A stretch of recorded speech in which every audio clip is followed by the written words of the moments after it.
Kalyan cinema అంటే పవన్ చుట్టూ తిరగాల్సిందే, Pawan one man show చూడాల్సిందే.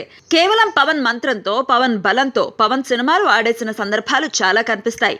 సర్దార్ విషయంలోనూ అదే జరిగిందని ఇండస్ట్రీ వర్గాల టాక్. ఈ సినిమాని పవన్ వన్ మ్యాన్ షోగా నడిపించాడట. ఈ సినిమాకి బలం బలగం అంతా పవన్ కళ్యాణ్ అని తెలుస్తోంది. ఈ కథని చాలా ఇష్టంగా రాసుకున్నాడు పవన్ కళ్యాణ్. తన పాత్రని మరింత ఇష్టంగా తీర్చిదిద్దుకున్నాడట. తన అభిమానులు తన నుంచి ఏం ఆశిస్తున్నారో అన్నీ స్పష్టంగా తెలిసిన పవన్ వాళ్ళ ఆలోచనలకు అంచనాలకు తగ్గట్టే తన పాత్రని డిజైన్ చేసుకున్నాడట.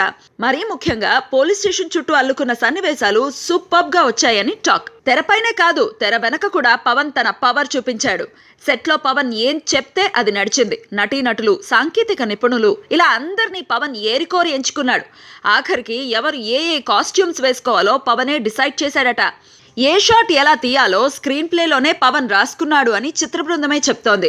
ఇప్పుడు పోస్ట్ ప్రొడక్షన్ విషయంలోనూ పవన్ కళ్యాణ్ దగ్గరుండి తన టీంని నడిపిస్తున్నాడట.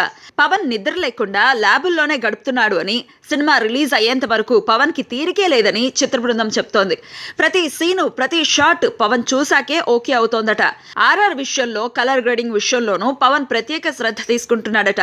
సాధారణంగా పవన్ తన సినిమాకి సంబంధించిన షూటింగ్ పూర్తయితే మరే విషయంలోనూ కలగజేసుకోడు. సినిమా ఎలా వస్తోంది అని కూడా ఆరా తీయడు. కానీ సర్దార్ విషయంలో మాత్రం పవన్ ప్రత్యేక శ్రద్ధ చూపించడం ఇండస్ట్రీ వర్గాలనే కాదు, ఆయన సన్నిహితుల్ని కూడా ఆశ్చర్యపరుస్తోంది.